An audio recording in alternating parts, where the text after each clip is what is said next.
ਅਕਾਲ ਪੁਰਖ ਦੀ ਸਿਫਤ ਸਲਾਹ ਦੇ ਸਾਡੇ ਖਾਸ ਪ੍ਰੋਗਰਾਮ ਏਕ ਓਂਕਾਰ ਦੇ ਵਿੱਚ ਦੇਸ਼ ਦੁਨੀਆ ਦੇ ਸਾਰੇ ਦਰਸ਼ਕਾਂ ਦਾ ਬਹੁਤ-ਬਹੁਤ ਸਵਾਗਤ ਹੈ। ਆਓ ਸਭ ਤੋਂ ਪਹਿਲਾਂ ਗੁਰੂ ਕੀ ਸਾਜੀ ਨਿਵਾਜੀ ਗੁਰਫਤਿਹ ਦੀ ਸਾਂਝ ਕਰਦੇ ਹਾਂ। ਵਾਹਿਗੁਰੂ ਜੀ ਕਾ ਖਾਲਸਾ ਵਾਹਿਗੁਰੂ ਜੀ ਕੀ ਫਤਿਹ।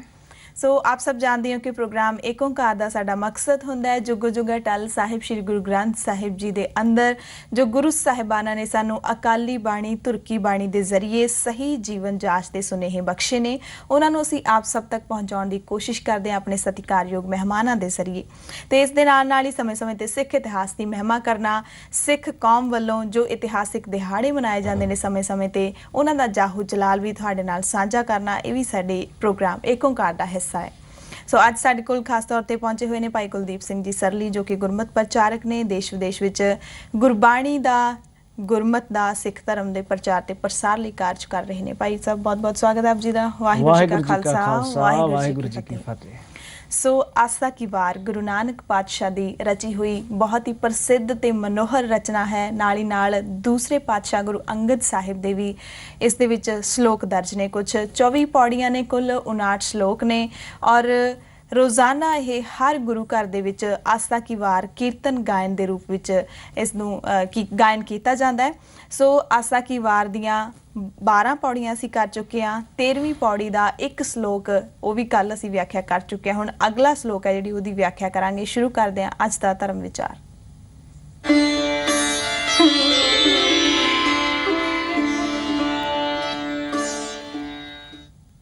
तो कल असी व्याख्या की सी श्लोक महला पहला गुरु नानक पातशाह का ही रचिया होया श्लोक से नानक मेर शरीर का एक रथवा।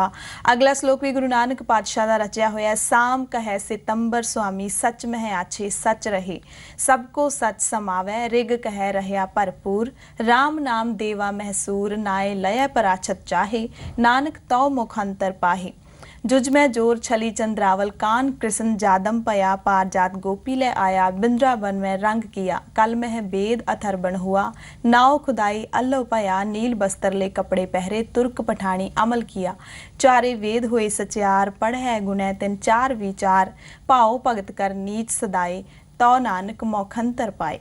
सो भाई साहब शुरुआत करनी चाहांगे इस श्लोक तो ही। बिल्कुल जी, जो अज दा श्लोक है महला पहला जी ਇਹ ਧੰਨ ਗੁਰੂ ਨਾਨਕ ਸਾਹਿਬ ਜੀ ਦੀ ਪਾਵਨ ਰਸਨਾ ਤੋਂ ਉਚਾਰਨ ਕੀਤਾ ਹੋਇਆ ਹੈ। ਗੁਰਦੇਵ ਪਾਤਸ਼ਾਹ ਜੀ ਨੇ ਇਸ 13 ਨੰਬਰ ਪੌੜੀ ਦੇ ਇਸ ਦੂਜੇ ਸ਼ਲੋਕ ਦੇ ਵਿੱਚ ਗੱਲ ਕੀਤੀ ਹੈ ਉਹਨਾਂ 4 ਵੇਦਾਂ ਦੀ ਜਿਹੜੇ ਹਿੰਦੂ ਧਰਮ ਦੇ ਵੱਲੋਂ ਜਿਹੜੇ ਅਪਣਾਏ ਗਏ ਨੇ। ਸ਼ਾਮ ਵੇਦ ਹੈ, ਰਿਗ ਵੇਦ ਹੈ, ਯਜੁਰ ਵੇਦ ਹੈ ਤੇ ਚੌਥਾ ਵੇਦ ਜਿਹੜਾ ਅਥਰ ਵੇਦ ਹੈ।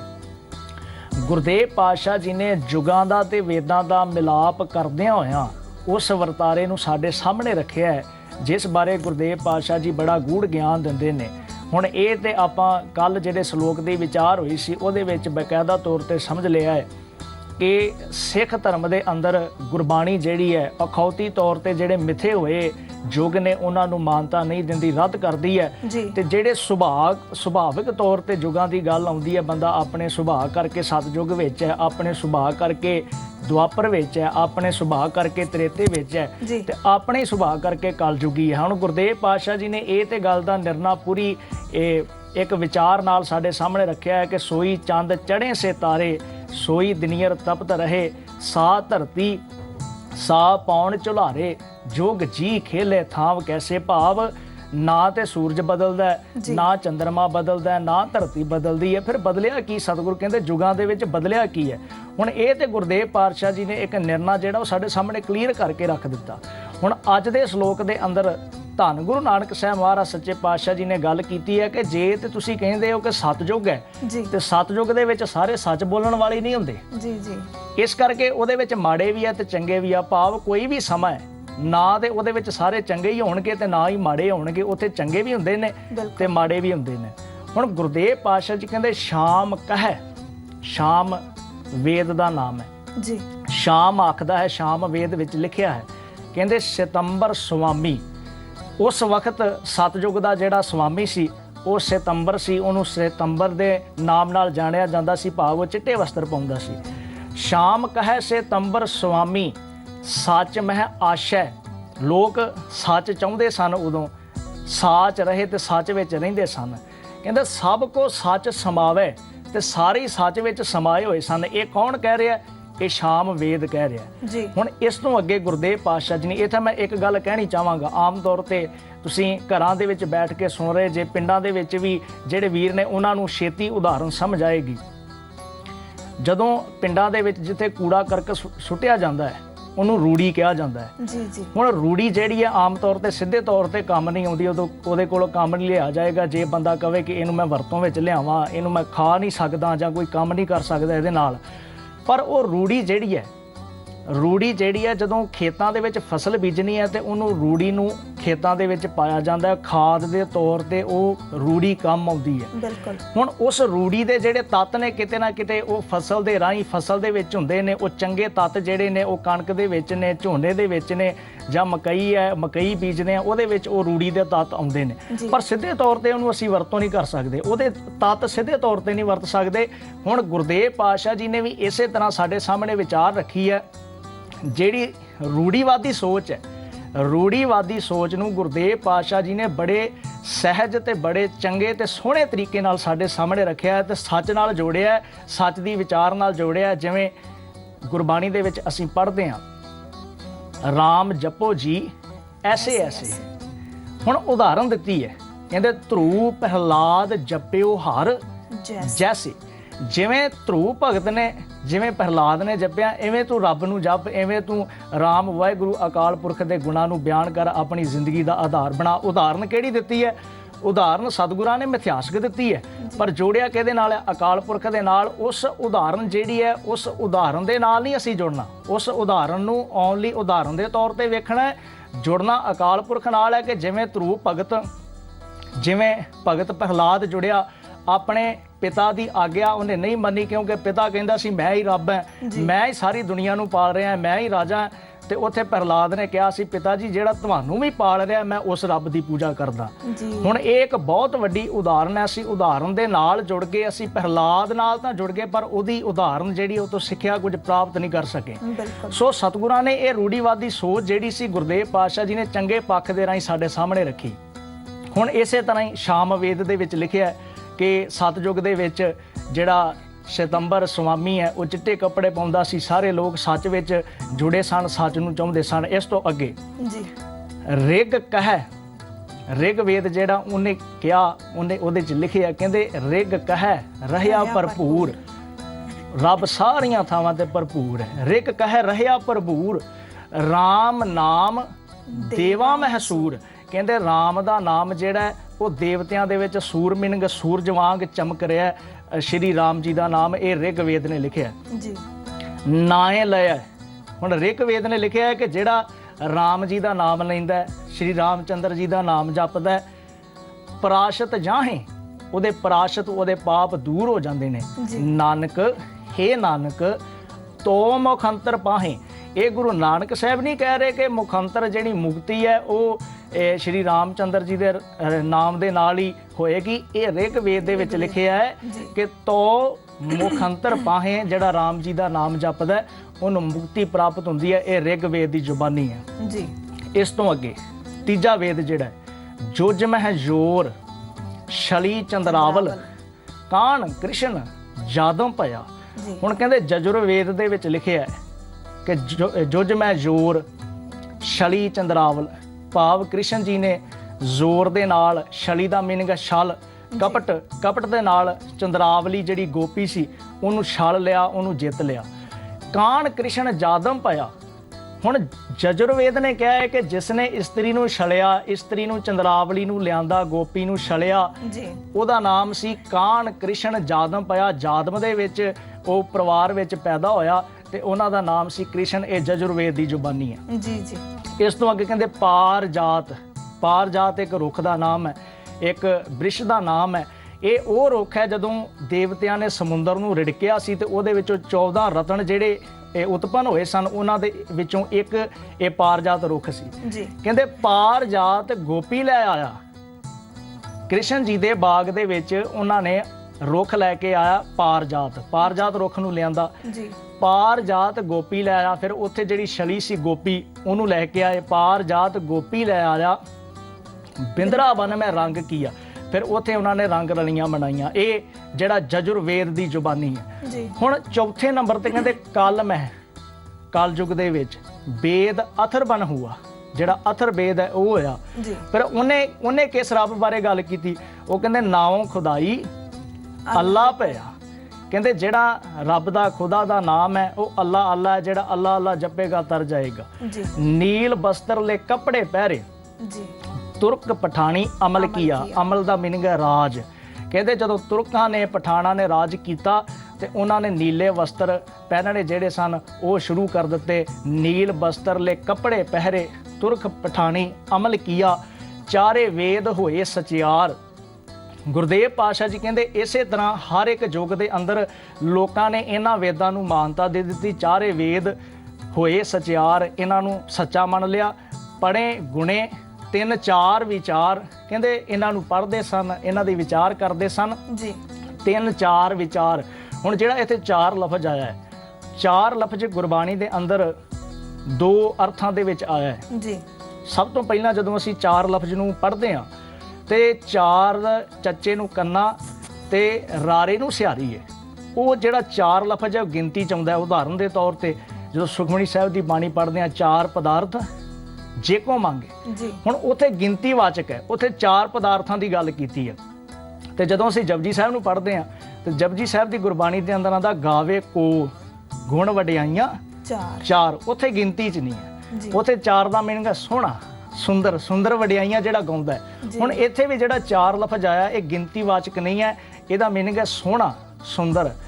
ਪੜ੍ਹੇ ਗੁਣੇ ਤਿੰਨ ਚਾਰ ਵਿਚਾਰ, ਜਿਹੜੇ ਇਸ ਵੇਦਾਂ ਦੇ ਵਿੱਚੋਂ ਪੜ੍ਹਦੇ ਨੇ, ਇਹਨਾਂ ਨੂੰ ਵਾਚਦੇ ਨੇ, ਜਿਹੜੇ ਸੋਹਣੇ ਇਹਨਾਂ ਦੇ ਵਿੱਚੋਂ ਭਾਵ ਅਰਥ ਲੈਂਦੇ ਨੇ। ਪੜ੍ਹੇ ਗੁਣੇ ਤਿੰਨ ਚਾਰ ਵਿਚਾਰ ਪੜ੍ਹਦੇ ਨੇ, ਉਹ ਆਪਣੀ ਜ਼ਿੰਦਗੀ 'ਚ ਉਹਨਾਂ ਯੁੱਗਾਂ ਦੇ ਵਿੱਚ ਢਾਲਦੇ ਆਏ ਨੇ ਤੇ ਆਪਣੇ ਆਪਣੇ ਸਮੇਂ ਅਨੁਸਾਰ ਇਹਨਾਂ ਨੂੰ ਸੱਚ ਮੰਨਦੇ ਨੇ। ਪਰ ਗੁਰਦੇਵ ਪਾਤਸ਼ਾਹ ਜੀ ਕਹਿੰਦੇ ਨਹੀਂ, ਅਸਲ ਵਿੱਚ ਮੁਕਤੀ ਕਿਵੇਂ ਪ੍ਰਾਪਤ ਹੋਏਗੀ, ਅਸਲ ਵਿੱਚ ਸੱਚ ਦੀ ਵਿਚਾਰ ਜ਼ਿੰਦਗੀ ਵਿੱਚ ਕਿਵੇਂ ਆਏਗੀ, ਬੰਦਾ ਆਪਣੇ ਸੁਭਾਅ ਕਰਕੇ ਸਤਜੁਗ ਵਿੱਚ ਕਿਵੇਂ ਆਏਗਾ। ਸਤਿਗੁਰੂ ਕਹਿੰਦੇ ਭਾਓ ਭਗਤ ਕਰ ਨੀਚ ਸਦਾਏ, ਤੋ ਨਾਨਕ ਮੁਖੰਤਰ ਪਾਏ।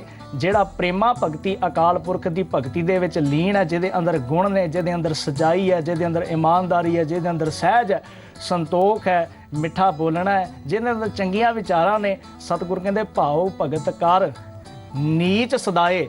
ਨੀਚ ਦਾ ਮੀਨਿੰਗ ਹੈ ਨਿਮਾਣਾ, ਜੀ ਨਿਮਰਤਾ। ਉਹਨੂੰ ਨਿਮਰਤਾ ਨਾਲ ਸੱਦਿਆ ਜਾਵੇ, ਉਹ ਆਪਣੀ ਜ਼ਿੰਦਗੀ ਅੰਦਰ ਨਿਮਰਤਾ ਜਿਹੜੀ ਉਹਨੂੰ ਧਾਰਨ ਕਰ ਲਵੇ। ਸਤਿਗੁਰੂ ਕਹਿੰਦੇ ਜੇ ਇਹ ਗੁਣ ਨੇ ਜ਼ਿੰਦਗੀ ਦੇ ਅੰਦਰ, ਫਿਰ ਤੈਨੂੰ ਅਖੌਤੀ ਮਿਥਿਹਾਸਕ ਜਿਹੜੇ ਸਤਜੁਗ ਤ੍ਰੇਤਾ ਯੁੱਗ ਨੇ ਇਹਨਾਂ ਮਗਰ ਨਹੀਂ ਭੱਜਣਾ ਪਏਗਾ, ਤੇਰੀ ਜ਼ਿੰਦਗੀ ਦੇ ਅੰਦਰ ਸਤਜੁਗ ਆ ਜਾਏਗਾ।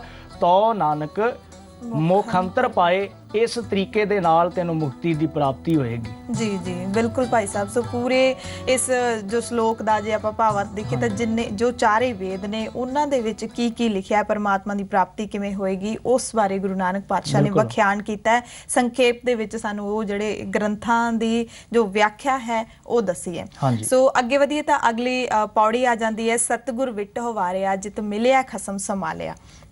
ਬਿਲਕੁਲ ਜੀ, ਇਹਦੇ ਵਿੱਚ ਗੁਰਦੇਵ ਪਾਤਸ਼ਾਹ ਜੀ ਨੇ ਉਸ ਅਕਾਲ ਪੁਰਖ ਪਰਿਪੂਰਨ ਪਰਮਾਤਮਾ ਦੀ ਗੱਲ ਕੀਤੀ ਹੈ। ਮੈਂ ਸਮਝਦਾ ਹਾਂ ਕਿ ਜੇ ਇਸ ਪੌੜੀ ਤੋਂ ਹੀ ਸਾਡੀ ਸਿੱਖ ਕੌਮ ਜਿਹੜੀ ਉਹ ਸਿੱਖਿਆ ਪ੍ਰਾਪਤ ਕਰ ਲਵੇ ਤੇ ਅੱਜ ਥਾਂ ਥਾਂ ਤੇ ਜਿਹੜੇ ਡੇਰੇ ਬਣ ਚੁੱਕੇ ਨੇ, ਥਾਂ ਥਾਂ ਤੇ ਦੇਹਧਾਰੀ ਗੁਰੂ ਡੰਮ ਚੱਲ ਰਿਹਾ ਤੇ ਉਸ ਤੋਂ ਸਾਨੂੰ ਛੁਟਕਾਰਾ ਮਿਲ ਸਕੇਗਾ ਤੇ ਸਿੱਖ ਇੱਕ ਚੰਗੀ ਤੇ ਸੋਹਣੀ ਤੇ ਵਧੀਆ ਵਿਚਾਰ ਦੇ ਨਾਲ ਜੁੜ ਸਕੇਗਾ।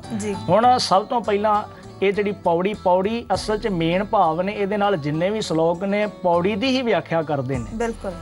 ਗੁਰਦੇਵ ਪਾਤਸ਼ਾਹ ਕਹਿੰਦੇ ਸਤਿਗੁਰ ਵਿਟੋਂ ਵਾਰਿਆ, ਕਹਿੰਦੇ ਸਤਿਗੁਰ ਤੋਂ ਮੈਂ ਕੁਰਬਾਨ ਜਾਂਦਾ, ਵਾਰਿਆ ਮੀਨਿੰਗ ਬਲਹਾਰ ਜਾਂਦਾ। ਕਿਉਂ ਜਾਂਦਾ? ਕਹਿੰਦੇ ਜਿੱਤ ਮਿਲਿਆ ਖਸਮ ਸੰਭਾਲਿਆ, ਜਿਸ ਨੂੰ ਮਿਲ ਕੇ ਮੈਂ ਖਸਮ ਦੀ ਪ੍ਰਾਪਤੀ ਕੀਤੀ ਹੈ। ਸਭ ਤੋਂ ਪਹਿਲਾਂ ਇੱਥੇ ਖਸਮ ਦੀ ਗੱਲ ਆਏਗੀ, ਫਿਰ ਸਤਿਗੁਰ ਦੀ ਗੱਲ ਆਏਗੀ ਕਿ ਸਤਿਗੁਰੂ ਕੀ ਹੈ। ਅਸਲ ਦੇ ਵਿੱਚ ਅੱਜ ਤੁਸੀਂ ਥਾਂ ਥਾਂ ਤੇ ਵੇਖ ਸਕਦੇ ਹੋ ਕਿ ਹਰ ਬੰਦਾ ਆਪਣੇ ਨਾਮ ਦੇ ਅੱਗੇ ਸਤਿਗੁਰੂ ਲਫ਼ਜ਼ ਲਾਉਣ ਲਈ ਤਿਆਰ ਹੈ। ਸਤਿਗੁਰੂ ਫਲਾਣਾ ਸਿੰਘ, ਸਤਿਗੁਰੂ ਫਲਾਣਾ ਦਾਸ, ਸਤਿਗੁਰੂ ਫਲਾਣਾ ਪੀਰ ਵੀ ਇੱਥੋਂ ਤੱਕ ਕਿਹਾ ਜਾਂਦਾ ਹੈ। ਕਈ ਵੱਡੇ ਵੱਡੇ ਡੇਰੇ ਵੀ ਇਹਨਾਂ ਦੇ ਨਾਮ ਤੇ ਖੁੱਲ੍ਹ ਚੁੱਕੇ ਨੇ ਜਿਨ੍ਹਾਂ ਦੇ ਨਾਮ ਦੇ ਅੱਗੇ ਸਤਿਗੁਰੂ ਲਫ਼ਜ਼ ਲੱਗਦਾ ਹੈ। ਪਰ ਗੁਰਬਾਣੀ ਨੇ ਸਤਿਗੁਰੂ ਕਿਹਾ ਕਿਹਨੂੰ ਹੈ? ਗੁਰਬਾਣੀ ਨੇ ਗੁਰੂ ਦੀ ਪਦਵੀ ਦਿੱਤੀ ਕਿਹਨੂੰ ਹੈ? ਗੁਰਬਾਣੀ ਨੇ ਗੁਰੂ ਜਿਹੜਾ ਸਾਡੇ ਸਾਹਮਣੇ ਕੀ ਰੱਖਿਆ? ਸਭ ਤੋਂ ਪਹਿਲਾਂ ਭਾਈ ਕਾਹਨ ਸਿੰਘ ਜੀ ਨਾਭਾ, ਉਹਨਾਂ ਦਾ ਮੈਂ ਰੈਫਰੈਂਸ ਤੁਹਾਡੇ ਸਾਹਮਣੇ ਰੱਖਣਾ ਚਾਹਾਂਗਾ। ਉਹਨਾਂ ਨੇ ਲਿਖਿਆ ਹੈ ਕਿ ਅਗਿਆਨ ਵਿਨਾਸ਼ਕ, ਜੀ ਜਿਹੜਾ ਅਗਿਆਨਤਾ ਜ਼ਿੰਦਗੀ ਚੋਂ ਕੱਟ ਦਿੰਦਾ ਹੈ। ਅਗਿਆਨ ਵਿਨਾਸ਼ਕ, ਸਤ ਅਤੇ ਹਿਤ ਉਪਦੇਸ਼ ਦਾ ਨਾਮ ਗੁਰੂ ਹੈ, ਜਿਹੜਾ ਸੱਚ ਦੀ ਵਿਚਾਰ ਨਾਲ ਜੋੜਦਾ ਹੈ, ਜਿਹੜਾ ਹਿਤ ਪ੍ਰੇਮ ਦੇ ਨਾਲ ਜੋੜਦਾ ਹੈ। ਸਤ ਅਤੇ ਹਿਤ ਉਪਦੇਸ਼, ਜਿਹੜਾ ਇਹ ਉਪਦੇਸ਼ ਦਿੰਦਾ ਹੈ, ਉਹਦਾ ਨਾਮ ਗੁਰੂ ਹੈ। ਕਹਿੰਦੇ ਉਸ ਨੂੰ ਗੁਰੂ ਕਿਹਾ ਜਾਂਦਾ ਹੈ। ਹੁਣ ਗੁਰੂ ਲਫ਼ਜ਼ ਜਿਹੜਾ ਹੈ, ਇਹ ਆਮ ਤੌਰ ਤੇ ਬੜਾ, ਇਹ ਪੰਜਾਬੀ ਦਾ ਲਫ਼ਜ਼ ਠੇਠ ਲਫ਼ਜ਼ ਹੈ। ਪੰਜਾਬੀ 'ਚ ਬੜੇ ਇਹ ਤਰੀਕੇ ਨਾਲ ਇਹਨੂੰ ਵਰਤਿਆ ਜਾਂਦਾ ਹੈ। ਜਦੋਂ ਕੋਈ ਬੰਦਾ ਕੰਮ ਸਿੱਖਦਾ ਉਹਨੂੰ ਕਿਹਾ ਜਾਂਦਾ ਤੂੰ ਕਿਹੜਾ ਗੁਰੂ ਧਾਰਨ ਕੀਤਾ, ਭਾਵ ਜਿਹਦੇ ਕੋਲੋਂ ਸਿੱਖਿਆ ਪ੍ਰਾਪਤ। ਜਾਂ ਆਮ ਤੌਰ ਤੇ ਹੁਣ ਦੇ ਟੀਚਰ ਲਫ਼ਜ਼, ਅਧਿਆਪਕ ਲਫ਼ਜ਼ ਜਿਹੜੇ ਨੇ, ਇਹ ਸਾਡੇ ਦੇਸ਼ ਦੇ ਅੰਦਰ, ਸਾਡੇ ਸਮਾਜ ਦੇ ਅੰਦਰ ਪ੍ਰਚਲਿਤ ਹੋ ਗਏ ਨੇ। ਪਰ ਅੱਜ ਤੋਂ ਥੋੜ੍ਹਾ ਜਿਹਾ ਸਮਾਂ ਪਿੱਛੇ ਜਾਈਏ ਤੇ ਸਕੂਲਾਂ ਦੇ ਜਿਹੜੇ ਸਿੱਖਿਆਦਾਇਕ ਹਨ ਉਹਨਾਂ ਨੂੰ ਵੀ ਆਮ ਤੌਰ ਤੇ ਗੁਰੂ ਲਫ਼ਜ਼ ਦੇ ਨਾਲ ਕਿਹਾ ਜਾਂਦਾ ਸੀ। ਪਰ ਹੁਣ ਗੁਰਦੇਵ ਪਾਤਸ਼ਾਹ ਜੀ ਨੇ ਜਿਹੜੇ ਗੁਰੂ ਦੀ ਗੱਲ ਕੀਤੀ, ਮੈਂ ਕਹਿੰਦਾ ਕਿ ਸਿੱਖ ਕੌਮ ਨੂੰ ਇਹ ਭੁਲੇਖਾ ਆਪਣੀ ਜ਼ਿੰਦਗੀ ਚੋਂ ਕੱਢ ਦੇਣਾ ਚਾਹੀਦਾ ਹੈ ਕਿ ਗੁਰੂ ਹੈ ਕੌਣ। ਸਾਡੇ ਸਾਹਮਣੇ ਤੇ ਸਤਿਗੁਰਾਂ ਨੇ ਉਪਦੇਸ਼ ਬੜਾ ਪਿਆਰਾ ਰੱਖਿਆ। ਉਹ ਕਹਿੰਦੇ ਬਾਣੀ ਗੁਰੂ, ਗੁਰੂ ਹੈ ਬਾਣੀ, ਵਿੱਚ ਬਾਣੀ ਅੰਮ੍ਰਿਤ ਸਾਰੇ। ਕਹਿੰਦਾ ਸਾਡੇ ਲਈ ਗੁਰਬਾਣੀ ਹੀ ਗੁਰੂ ਹੈ, ਅਸੀਂ ਬਾਣੀ ਨੂੰ ਹੀ ਗੁਰੂ ਮੰਨਣਾ। ਬਾਣੀ ਗੁਰੂ, ਗੁਰੂ ਹੈ ਬਾਣੀ, ਵਿੱਚ ਬਾਣੀ ਅੰਮ੍ਰਿਤ ਸਾਰੇ। ਗੁਰ ਬਾਣੀ ਕਹੈ ਸੇਵਕ ਜਨ ਮਾਨੇ, ਪ੍ਰਤੱਖ ਗੁਰੂ ਨਿਸਤਾਰੇ। ਇਹ ਹੈ ਸਾਡੇ ਲਈ ਬਾਣੀ। ਹੁਣ ਅਸੀਂ ਇਹਨੂੰ ਮੰਨਣਾ। ਕਹਿੰਦੇ ਸਤਿਗੁਰ ਕੀ ਜਿਸਨੂੰ ਮਤ ਆਵੇ, ਸੋ ਸਤਿਗੁਰ ਮਾਹੇ ਸਮਾਨਾ। ਇਹ ਬਾਣੀ ਜੋ ਜਿਉ ਜਾਣੇ, ਤਿਸ ਅੰਤਰ ਰਵੇ ਹਰ ਨਾਮਾ। ਹੁਣ ਇੱਥੇ ਜਦੋਂ ਗੱਲ ਆਉਂਦੀ ਹੈ ਸਤਿਗੁਰੂ ਦੀ, ਤੇ ਆਮ ਆਪੂ ਬਣੇ ਜਦੋਂ ਗੁਰੂ ਆਉਂਦੇ ਨੇ, ਤੇ ਭਾਈ ਗੁਰਦਾਸ ਜੀ ਨੇ ਇੱਕ ਉਦਾਹਰਨ ਬੜੇ ਕਮਾਲ ਦੀ ਸਾਡੇ ਸਾਹਮਣੇ ਰੱਖੀ ਹੈ। ਥੋੜਾ ਜਿਹਾ ਤਵੱਜੋ ਦੇ ਕੇ ਸੁਣਨਾ ਤਾਂ ਕਿ ਗੱਲ ਸਮਝ ਪੈ ਸਕੇ। ਹੁਣ ਕਹਿੰਦੇ ਇੱਕ ਆਦਮੀ ਜਿਹੜਾ ਆਪਣੇ ਰਿਸ਼ਤੇਦਾਰਾਂ ਨੂੰ ਮਿਲਣ ਦੇ ਲਈ ਤੁਰਿਆ ਜਾ ਰਿਹਾ ਹੈ। ਇਲਾਕਾ ਜਿਹੜਾ ਰੇਤਲਾ ਹੈ, ਤੇ ਜਦੋਂ ਤੁਰਦਾ ਜਾ ਰਿਹਾ ਤੇ ਉਹਨੇ ਰਸਤੇ ਦੇ ਵਿੱਚ ਦੇਖਿਆ 4-5 ਵਿਅਕਤੀ ਜਿਹੜੇ ਨੇ ਇੱਕ ਥਾਂ ਤੇ ਇਕੱਠੇ ਹੋਏ ਨੇ, ਤੇ ਊਠਣੀ ਜਿਹੜੀ ਆ ਉਹ ਲੰਮੇ ਪਈ ਹੋਈ ਹੈ। ਹੁਣ ਉੱਥੇ ਇੱਕ ਵੈਦ ਆਉਂਦਾ ਹੈ। ਹੁਣ ਦੂਰੋਂ ਉਹ ਦ੍ਰਿਸ਼ ਜਿਹੜਾ ਆਦਮੀ ਸਾਰਾ ਵੇਖ ਰਿਹਾ ਕਿ ਕੀ ਹੋ ਰਿਹਾ ਉੱਥੇ। ਹੁਣ ਉਹਨੇ ਦੂਰੋਂ ਵੇਖ ਕੇ ਅੰਦਾਜ਼ਾ ਲਾਇਆ ਕਿ ਸ਼ਾਇਦ ਜਿਹੜੀ ਊਠਣੀ ਹੈ ਇਹਨੂੰ ਕੁਝ ਹੋ ਗਿਆ ਹੈ, ਬਿਮਾਰ ਹੈ। ਹੁਣ ਵੈਦ ਆਉਂਦਾ ਹੈ, ਊਠਣੀ ਦੇ ਗਲ ਦੇ ਵਿੱਚ ਕਚਰਾ ਫਸਿਆ ਹੈ। ਹੁਣ ਕਚਰਾ ਕੱਢਣਾ ਹੈ, ਉਹਨੂੰ ਭੰਨਣਾ ਹੈ, ਸਖਤ ਹੈ। ਹੁਣ ਉਹ ਵੈਦ ਜਿਹੜਾ ਸਿਆਣਾ ਵੈਦ ਹੈ, ਉਹ ਵੈਦ ਆਇਆ। ਉਹਨੇ ਕੀ ਕੀਤਾ, ਉਹਨੇ ਲਾਗੇ ਖੜੋਤੇ ਆਦਮੀਆਂ ਨੂੰ ਕਿਹਾ 2-3 ਪੱਥਰ ਲੈ ਕੇ ਆਓ, ਲਾਗੇ ਛੋਟੇ-ਛੋਟੇ ਪੱਥਰ ਲਿਆਓ। ਉਹਨਾਂ ਨੇ ਲੋੜ ਦੇ ਮੁਤਾਬਕ ਜਿਹੜੇ ਪੱਥਰ ਸਨ ਉਹ ਲੈ ਕੇ ਆਏ। ਹੁਣ ਉਹ ਪੱਥਰ ਵੈਦ ਨੇ ਇੱਕ ਤੇ ਊਠਣੀ ਦੇ ਗਲੇ ਦੇ ਥੱਲੇ ਰੱਖਿਆ, ਤੇ ਇੱਕ ਜਿਹੜਾ ਸੀ ਆਪਣੇ ਹੱਥ ਦੇ ਵਿੱਚ ਫੜਿਆ। ਹੁਣ ਉਹਨੇ ਆਪਣੇ ਤਰੀਕੇ ਦੇ ਨਾਲ, ਵਧੀਆ ਸੋਹਣੇ ਢੰਗ ਦੇ ਨਾਲ, ਉਹਨੂੰ ਜਿੱਥੇ ਪਤਾ ਸੀ ਕਿ ਕਿਤੇ ਨੁਕਸਾਨ ਨਾ ਹੋਵੇ, ਉਹਨੇ ਉਸ ਪੱਥਰ ਨੂੰ ਸਹਿਜ ਦੀ ਸੱਟ ਦੇ ਨਾਲ, ਜਿੰਨੀ ਕੁ ਸੱਟ ਝੱਲ ਸਕਦੀ ਸੀ ਊਠਣੀ, ਉਹਦਾ ਜਿਹੜਾ ਕਚਰਾ ਸੀ ਉਹ ਟੁੱਟ ਜਾਂਦਾ, ਬਾਹਰ ਨਿਕਲ ਜਾਂਦਾ, ਤੇ ਉਹਨੂੰ ਵੀ ਕੋਈ ਨੁਕਸਾਨ ਨਾ ਪਹੁੰਚਦਾ। ਉਸ ਤਰੀਕੇ ਦੇ ਨਾਲ ਉਹਨੇ ਹੱਥ ਵਿੱਚ ਫੜ ਕੇ ਪੱਥਰ ਨੂੰ ਤੇ ਉੱਪਰ ਮਾਰਿਆ ਧੌਣ ਦੇ। ਹੋਇਆ ਕਿ ਊਠਣੀ ਦਾ ਜਿਹੜਾ ਗਲੇ ਦੇ ਵਿੱਚ ਫਸਿਆ ਕਚਰਾ ਸੀ ਉਹ ਠੀਕ ਹੋ ਗਿਆ, ਬਾਹਰ ਨਿਕਲ ਗਿਆ, ਟੁੱਟ ਗਿਆ, ਤੇ ਊਠਣੀ ਸਹੀ ਸਲਾਮਤ ਹੋ ਗਈ। ਹੁਣ ਇਹ ਸਾਰਾ ਦ੍ਰਿਸ਼ ਵਿਅਕਤੀ ਦੂਰ ਖਲੋਤਾ ਦੇਖ ਰਿਹਾ ਕਿ ਕਿਵੇਂ ਉਹਨੇ ਉਹ ਠੀਕ ਕੀਤਾ ਉਹਨੂੰ। ਹੁਣ ਉੱਥੋਂ ਤੁਰਦਾ ਹੈ, ਵੇਖਿਆ ਸਭ ਕੁਝ ਹੈ, ਵੇਖ ਕੇ ਜਾਂਦਾ ਹੈ ਆਪਣੇ ਰਿਸ਼ਤੇਦਾਰਾਂ ਦੇ ਘਰ। ਰਿਸ਼ਤੇਦਾਰਾਂ ਦੇ ਘਰ ਜਾਂਦਾ, ਚਾਹ ਪਾਣੀ ਇਹ ਪੀਣ ਤੋਂ ਪਹਿਲਾਂ ਹੀ ਮਾਤਾ ਦਾ ਹਾਲ ਪੁੱਛਦਾ, ਬੁੱਢੀ ਮਾਈ ਦਾ। ਤੇ ਉਹਦੇ ਬੱਚੇ ਕਹਿੰਦੇ ਨੇ ਮਾਈ ਦਾ ਹਾਲ ਨਾ ਬੜਾ ਬੁਰਾ ਹੈ। ਕਹਿੰਦਾ ਕੀ ਹੋਇਆ? ਕਹਿੰਦੇ ਇਹ ਉਹਦੇ ਗਲੇ ਦੇ ਵਿੱਚ ਕੋਈ ਚੀਜ਼ ਫਸ ਗਈ ਹੈ, ਉਹ ਬਿਮਾਰ ਬਹੁਤ ਰਹਿੰਦੀ, ਬਹੁਤ ਸਾਰੇ ਡਾਕਟਰਾਂ ਨੂੰ ਦਿਖਾਇਆ, ਵੈਦਾਂ ਨੂੰ ਦਿਖਾਇਆ, ਪਰ ਕੋਈ ਇਲਾਜ ਨਹੀਂ ਮਿਲ ਰਿਹਾ। ਤੇ ਉਹ ਵਿਅਕਤੀ ਕਹਿੰਦਾ ਇਹ ਤੇ ਗੱਲ ਹੀ ਬੜੀ ਸੌਖੀ ਹੈ, ਇਹਦਾ ਤਾਂ ਇਲਾਜ ਹੀ ਬੜਾ ਸੌਖਾ ਹੈ, ਇਹਦਾ ਇਲਾਜ ਤਾਂ ਮੈਂ ਕਰ ਦੇਵਾਂਗਾ। ਤੁਸੀਂ ਤਾਂ ਆਪਣੀ ਮਾਤਾ ਨੂੰ ਇੰਨੇ ਵੱਡੇ ਵੱਡੇ ਵੈਦਾਂ ਨੂੰ ਦਿਖਾਉਂਦੇ ਫਿਰਦੇ ਹੋ, ਡਾਕਟਰਾਂ ਨੂੰ ਦਿਖਾਉਂਦੇ ਫਿਰਦੇ ਜੇ, ਇਹਦਾ ਇਲਾਜ ਤੇ ਮੈਂ ਕਰ ਦੇਵਾਂਗਾ। ਹੁਣ ਗੱਲ ਕੀ ਹੋਈ? ਉਹ ਕਹਿੰਦੇ ਤੂੰ ਇਲਾਜ ਕਰੇਂਗਾ? ਬੁੱਢੀ ਮਾਈ ਦੇ ਪੁੱਤਰਾਂ ਨੇ ਕਿਹਾ, ਕਹਿੰਦਾ ਮੈਂ ਇਲਾਜ ਕਰ ਦੇਵਾਂਗਾ। ਕਹਿੰਦੇ ਕੀ ਕਿਹੜੀ ਦਵਾਈ ਲਿਆਉਣੀ ਪਵੇਗੀ? ਉਹ ਕਹਿੰਦਾ ਦਵਾਈ ਦੀ ਲੋੜ ਹੀ ਨਹੀਂ ਹੈ, 2 ਪੱਥਰ ਲੈ ਕੇ ਆਓ। ਬੱਚੇ ਹੈਰਾਨ, ਉਹ ਕਹਿੰਦੇ ਦਵਾਈ ਤੇ ਸੁਣੀ ਸੀ, ਕੋਈ ਜੜੀ ਬੂਟੀਆਂ ਤੇ ਸੁਣੀਆਂ ਸਨ, ਇਹ ਨਵਾਂ ਹੀ ਵਿਅਕਤੀ ਆਇਆ ਜਿਹਨੇ ਕਹਿ ਦਿੱਤਾ 2 ਇਹ ਪੱਥਰ ਲੈ ਕੇ ਆਓ। ਕਹਿੰਦੇ ਚਲੋ ਹੋ ਸਕਦਾ ਪੱਥਰਾਂ ਨੂੰ ਰਗੜ ਕੇ ਦਵਾਈ ਬਣਾਉਣੀ ਪਵੇ, ਕਈ ਕੁਝ ਕਰਨਾ ਪਵੇ। ਉਹਨਾਂ ਨੇ ਕੀ ਕੀਤਾ, ਉਹਨਾਂ ਦੇ ਦੱਸੇ ਅਨੁਸਾਰ ਪੱਥਰ ਲੈ ਆਏ। ਉਹ ਪੱਥਰ 2 ਲਿਆਂਦੇ, ਕਹਿੰਦੇ ਬੁੱਢੀ ਮਾਈ ਨੂੰ ਲਿਆਓ, ਲੰਮੇ ਪਾਇਆ। ਹੁਣ ਮਾਈ ਦੀ ਧੌਣ ਥੱਲੇ ਉਹਨੇ ਜੋ ਦ੍ਰਿਸ਼ ਵੇਖਿਆ ਸੀ ਉਸੇ ਅਨੁਸਾਰ ਮਾਈ ਦੀ ਧੌਣ ਥੱਲੇ ਇੱਕ ਪੱਥਰ ਰੱਖਿਆ, ਤੇ ਆਪਣੇ ਹੱਥ ਵਿੱਚ ਦੂਜਾ ਪੱਥਰ ਫੜ ਕੇ ਮਾਈ ਦੀ ਧੌਣ ਤੇ ਮਾਰਿਆ। ਹੁਣ ਉਹਦਾ ਫਸਿਆ ਹੋਇਆ ਅੰਦਰ ਜੋ ਵੀ ਗਿਟਕ ਜਿਹੜੀ ਸੀ ਉਹ ਨਿਕਲਣੀ ਤਾਂ ਕੀ ਸੀ, ਮਾਈ ਉੱਥੇ ਮਰ ਗਈ। ਬਿਲਕੁਲ। ਹੁਣ ਉੱਥੇ ਭਾਈ ਗੁਰਦਾਸ ਜੀ ਨੇ ਗੱਲ ਕੀਤੀ ਹੈ, ਕਹਿੰਦੇ ਵੈਦ ਚੰਗੇਰੀ ਊਠਣੀ ਲੈ ਸਿਲ ਵੱਟਾ ਕਚਰਾ ਭੰਨਾ, ਸੇਵਕ ਸਿੱਖੀ ਵੈਦਗੀ ਮਾਰੀ ਬੁੱਢੀ, ਰੋਵਣ ਰੰਨਾ, ਕਹਿੰਦੇ ਉਹਨਾਂ ਦੀ ਬੁੱਢੀ ਮਾਰ ਦਿੱਤੀ, ਰੰਨਾ ਰੋਣ ਲੱਗ ਪਈਆਂ। ਇਹ ਵੈਦ ਉਹ ਸੀ ਜਿਹਨੇ ਵੇਖ ਕੇ ਸਭ ਕੁਝ ਕੀਤਾ ਸੀ, ਭਾਵ ਆਪੂ ਬਣਿਆ ਵੈਦ। ਬਿਲਕੁਲ। ਹੁਣ ਇਸੇ ਤਰ੍ਹਾਂ ਜਿਹੜੇ ਆਪੂ ਬਣੇ ਗੁਰੂ ਨੇ, ਆਪੂ ਬਣੇ ਸੰਤ ਬ੍ਰਹਮ ਗਿਆਨੀ, ਅਖੌਤੀ ਬ੍ਰਹਮ ਗਿਆਨੀ ਨੇ, ਆਪੂ ਬਣੇ ਵੱਡੇ ਵੱਡੇ ਬਾਬੇ ਨੇ। ਹੁਣ ਜੇ ਤੇ ਇਹਨਾਂ ਦੇ ਕੋਲ ਜਾਵਾਂਗੇ ਭਾਗਾਂ ਵਾਲਿਓ, ਹਾਲਤ ਤਾਂ ਫਿਰ ਉਸ ਬੁੱਢੀ ਵਰਗੀ ਹੋਵੇਗੀ ਜਿਹੜੀ ਆਪੂ ਬਣੇ ਵੈਦ ਦੇ ਕੋਲ ਇਲਾਜ ਕਰਾਉਣ ਦੇ ਲਈ ਬਹਿ ਗਈ ਸੀ। ਬਿਲਕੁਲ ਬਿਲਕੁਲ। ਸਤਿਗੁਰਾਂ ਨੇ ਗੱਲ ਕੀਤੀ ਹੈ ਉਸ ਸੱਚੇ ਅਕਾਲ ਪੁਰਖ ਦੇ ਨਾਲ ਜੋੜਨ ਦੀ। ਜੀ ਜੀ। ਕਿਉਂਕਿ ਜਿੱਥੇ ਚੰਗੀ ਵਿਚਾਰ ਹੈ ਉੱਥੇ ਮਾੜੀ ਵੀ ਹੋਏਗੀ। ਗੁਰਦੇਵ ਪਾਤਸ਼ਾਹ ਜੀ ਨੇ ਤੇ ਬਾਣੀ ਦੇ ਵਿੱਚ ਬੜਾ ਸਪਸ਼ਟ ਫਰਮਾਨ ਜਿਹੜਾ ਸਾਡੇ ਸਾਹਮਣੇ ਰੱਖਿਆ, ਕਹਿੰਦੇ ਗੁਰੂ ਜਿਨ੍ਹਾਂ ਕਾ ਅੰਧੁਲਾ ਸਿੱਖ ਵੀ ਅੰਧੇ ਕਰਮ ਕਰੇਣ। ਉਹ ਸਿੱਖਿਆ, ਉਹਦੇ ਤੋਂ ਸਿੱਖਿਆ ਪ੍ਰਾਪਤ ਕਰਨ ਵਾਲੇ ਵੀ ਅੰਨਿਆਂ ਦੇ ਨਾਲ ਹੀ ਕੰਮ ਕਰਨਗੇ। ਉਹਨਾਂ ਦੇ ਭਾਵ ਗਿਆਨ ਨਹੀਂ ਹੋਏਗਾ, ਗਿਆਨ ਵਾਲੀਆਂ ਅੱਖਾਂ ਨਹੀਂ ਹੋਣਗੀਆਂ, ਅਗਿਆਨਤਾ ਹੀ ਹੋਏਗੀ। ਬਿਲਕੁਲ। ਤਾਂ ਪਹਿਲੇ ਪਾਤਸ਼ਾਹ ਨੇ ਵੀ ਜਦੋਂ ਸਿੱਧਾਂ ਨਾਲ ਗੱਲਬਾਤ ਹੋਈ ਸੀ, ਉਹਨਾਂ ਨੇ ਉਦੋਂ ਵੀ ਕਿਹਾ ਸ਼ਬਦ ਗੁਰੂ ਸੁਰਤ ਧੁਨ ਚੇਲਾ। ਇਹ ਸ਼ੁਰੂਆਤ ਤੋਂ ਹੀ ਸਾਨੂੰ ਸਿੱਧ ਕਰਤਾ ਸੀ ਗੁਰੂ ਸਾਹਿਬਾਨਾਂ ਨੇ ਕਿ ਸਾਡਾ ਗੁਰੂ ਹੈ, ਸ਼ਬਦ ਹੈ। ਹਾਂ ਬਿਲਕੁਲ ਬਿਲਕੁਲ। ਜਦੋਂ ਇਹ ਸਿੱਧਾਂ ਦੇ ਨਾਲ ਸਤਿਗੁਰਾਂ ਦੀ ਵਿਚਾਰ ਹੁੰਦੀ ਹੈ, ਉਦੋਂ ਵੀ ਗੁਰਦੇਵ ਪਾਤਸ਼ਾਹ ਜੀ ਨੇ ਗੱਲ ਕੀਤੀ ਹੈ ਸ਼ਬਦ ਗੁਰੂ। ਹੁਣ ਜਦੋਂ ਸਿੱਧਾਂ ਨੂੰ ਪੁੱਛਿਆ ਸਤਿਗੁਰਾਂ ਨੇ, ਕਹਿੰਦੇ ਗੁਰੂ ਕਿਹਨੂੰ ਮੰਨਦੇ ਜੇ? ਉਹਨਾਂ ਨੇ ਦੱਸਿਆ ਕਿ ਅਸੀਂ ਫਲਾਣੇ ਨੂੰ ਗੁਰੂ ਮੰਨਦੇ ਹਾਂ, ਸਾਡਾ ਫਲਾਣਾ ਗੁਰੂ ਸੀ, ਉਹ ਮਰ ਗਿਆ ਸੀ, ਉਹ ਤੋਂ ਬਾਅਦ ਫਿਰ ਗੁਰੂ ਆਇਆ, ਉਹ ਵੀ ਮਰ ਗਿਆ ਸੀ, ਉਹ ਤੋਂ ਬਾਅਦ ਫਿਰ ਆਇਆ। ਹੁਣ ਉਹਨਾਂ ਨੇ ਆਪਣੇ 5-7 ਗੁਰੂਆਂ ਦੇ ਨਾਮ ਗਿਣਾ ਦਿੱਤੇ। ਤਾਂ ਗੁਰਦੇਵ ਪਾਤਸ਼ਾਹ ਜੀ ਨੇ ਉੱਥੇ ਵਿਚਾਰ ਜਿਹੜੀ ਸੀ, ਵਿਚਾਰ ਸਿਧਾਂਤ ਗਿਆਨ ਰੂਪੀ ਤੀਰ ਉਹਨਾਂ ਦੀ ਜ਼ਿੰਦਗੀ 'ਚ ਮਾਰੇ। ਉਹਨਾਂ ਨੂੰ ਸੂਝ ਪ੍ਰਾਪਤ ਹੋਈ ਤੇ ਉਹਨਾਂ ਨੇ ਸਤਿਗੁਰਾਂ ਦੇ ਪੈਰੀਂ ਪੈ ਕੇ ਆਖਿਆ ਕਿ ਅੱਜ ਤੋਂ ਤੂੰ ਸਾਡਾ ਗੁਰੂ ਹੈ। ਗੁਰਦੇਵ ਪਾਤਸ਼ਾਹ ਜੀ ਕਹਿੰਦੇ ਨਹੀਂ ਜੀ, ਇੱਕ ਸਰੀਰ ਨਾਲੋਂ ਟੁੱਟ ਕੇ ਦੂਜੇ ਨਾਲ ਜੁੜ ਰਹੇ ਜੇ, ਫਿਰ ਗੱਲ ਗਲਤ ਹੈ। ਬਿਲਕੁਲ। ਤੁਸੀਂ ਆਪਣੇ ਗੁਰੂਆਂ ਦੇ ਸਰੀਰ ਨਾਲ ਜੁੜੇ ਸੀ, ਦੇਹਾਂ ਨਾਲ, ਉਹ ਦੇਹ ਛੱਡ ਕੇ ਅੱਜ ਮੇਰੀ ਦੇਹ ਪਿੱਛੇ ਪੈ ਗਏ ਜੇ, ਗੱਲ ਇਹ ਵੀ ਗਲਤ ਹੈ। ਸਤਿਗੁਰੂ ਕਹਿੰਦੇ ਨਹੀਂ, ਸ਼ਬਦ ਗੁਰੂ ਸੁਰਤ ਧੁਨ ਚੇਲਾ। ਮੈਂ ਜੋ ਗਿਆਨ ਦਿੱਤਾ ਉਹੀ ਤੁਹਾਡਾ ਗੁਰੂ ਹੈ। ਜੋ ਸ਼ਬਦ ਮੇਰੀ ਜ਼ਿੰਦਗੀ, ਮੇਰੀ ਜ਼ੁਬਾਨ ਦੇ ਵਿੱਚੋਂ ਨਿਕਲੇ ਹਨ, ਇਹ ਤੁਹਾਡੇ ਗੁਰੂ ਹਨ। ਇਹਨੂੰ ਆਪਣੀ ਜ਼ਿੰਦਗੀ ਦਾ ਆਧਾਰ ਬਣਾਓ। ਮੇਰੀ ਦੇਹ ਹੈ, ਹੋ ਸਕਦਾ ਇਹ ਕੁਝ ਸਮੇਂ ਬਾਅਦ ਇਹ ਦੇਹ ਸਰੀਰਕ ਤੌਰ ਤੇ ਦੁਨੀਆ ਦੇ ਉੱਪਰੋਂ ਚਲੀ ਜਾਵੇ, ਫਿਰ ਤੁਸੀਂ ਕੋਈ ਦੂਜਾ ਗੁਰੂ ਲੱਭਣ ਲਈ ਤਿਆਰ ਹੋਵੋਗੇ। ਤੁਸੀਂ ਸ਼ਬਦ ਨਾਲ ਜੁੜੋ। ਮੇਰਾ ਸਰੀਰ ਵੀ ਖਤਮ ਹੋ ਜਾਏ, ਭਾਵੇਂ ਅਨੇਕਾਂ ਸਰੀਰ ਖਤਮ ਹੋ ਜਾਣ, ਪਰ ਸ਼ਬਦ, ਗਿਆਨ, ਉਹ ਵਿਚਾਰ, ਉਹ ਗੁਣ ਕਦੀ ਵੀ ਖਤਮ ਨਹੀਂ ਹੁੰਦਾ। ਜੀ ਬਿਲਕੁਲ ਬਿਲਕੁਲ ਭਾਈ ਸਾਹਿਬ। ਸੋ ਜਿਸ ਤਰ੍ਹਾਂ ਪੂਰੀ ਪੌੜੀ ਦੀ ਅਸੀਂ, ਕਿਉਂਕਿ ਟਾਈਮ ਦੀ ਹੁਣ ਸਮਾਪਤੀ ਹੋ ਰਹੀ ਹੈ, ਤੇ ਪੂਰੀ ਪੌੜੀ ਦਾ ਜਿਹੜਾ ਕੇਂਦਰੀ ਭਾਵ ਹੈ ਉਹ ਅਸੀਂ ਸਮਝਣਾ ਚਾਹਾਂਗੇ, ਬਿਲਕੁਲ ਸੰਖੇਪ। ਹਾਂ ਬਿਲਕੁਲ ਬਿਲਕੁਲ ਜੀ। ਸਤਿਗੁਰ ਵਿਟੋਂ ਵਾਰਿਆ ਜਿਤ ਮਿਲਿਆ ਖਸਮ ਸੰਭਾਲਿਆ। ਜਿਸ ਨੂੰ ਮਿਲ ਕੇ ਖਸਮ ਦੀ ਪ੍ਰਾਪਤੀ ਹੋਈ। ਖਸਮ ਕੌਣ ਹੈ? ਅਕਾਲ ਪੁਰਖ ਜੀ। ਫਿਰ ਕਹਿੰਦੇ ਕੀ ਹੋਇਆ? ਕਹਿੰਦੇ ਜਿਨ ਕਰ ਉਪਦੇਸ਼ ਗਿਆਨ ਅੰਜਨ ਦੀਆ। ਜਿਸ ਨੇ ਉਪਦੇਸ਼ ਕਰਕੇ ਗਿਆਨ ਦਾ ਸੁਰਮਾ, ਅੰਜਨ ਮੀਨਿੰਗ ਸੁਰਮਾ ਦਿੱਤਾ, ਇੰਨੀ ਨੇਤਰੀ ਜਗਤ ਨੇ ਲਿਆ।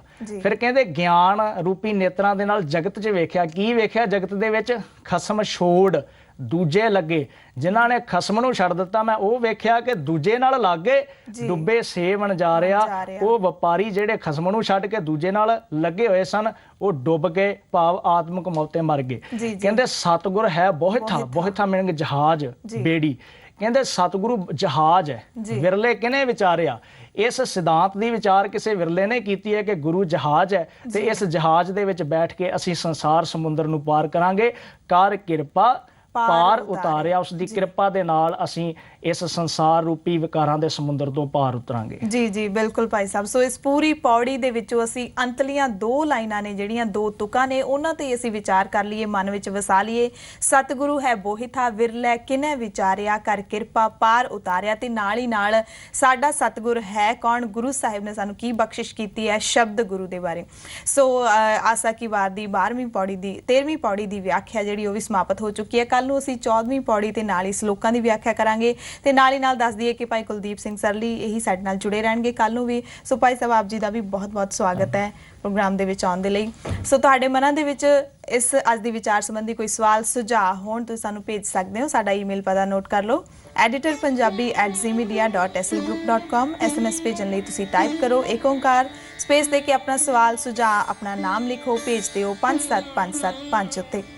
ਨਾਲ ਹੀ ਨਾਲ ਚਿੱਠੀ ਪੱਤਰ ਦੇ ਜ਼ਰੀਏ ਵੀ ਤੁਸੀਂ ਸਾਨੂੰ ਸੰਪਰਕ ਕਰ ਸਕਦੇ ਹੋ। ਸਾਡਾ ਪਤਾ ਨੋਟ ਕਰ ਲਓ, ਏਕ ਓਂਕਾਰ ਜੀ Punjab Haryana Himachal FC 19 sector 16A film city Noida 201301। ਸੋ ਵੇਲਾ ਹੋ ਚੁੱਕਿਆ ਤੁਹਾਡੀ ਸਭ ਤੋਂ ਇਜਾਜ਼ਤ ਲੈਣ ਦਾ ਤੇ ਨਾਲ ਹੀ ਨਾਲ ਅੱਜ ਦੀ ਕਥਾ ਸਰਵਣ ਕਰਨ ਦਾ। ਭੁੱਲਾਂ ਚੁੱਕਾਂ ਦੀ ਖਿਮਾ ਬਖਸ਼ੋ ਆ ਗਿਆ। ਵਾਹਿਗੁਰੂ ਜੀ ਕਾ ਖਾਲਸਾ, ਵਾਹਿਗੁਰੂ ਜੀ ਕੀ ਫਤਿਹ।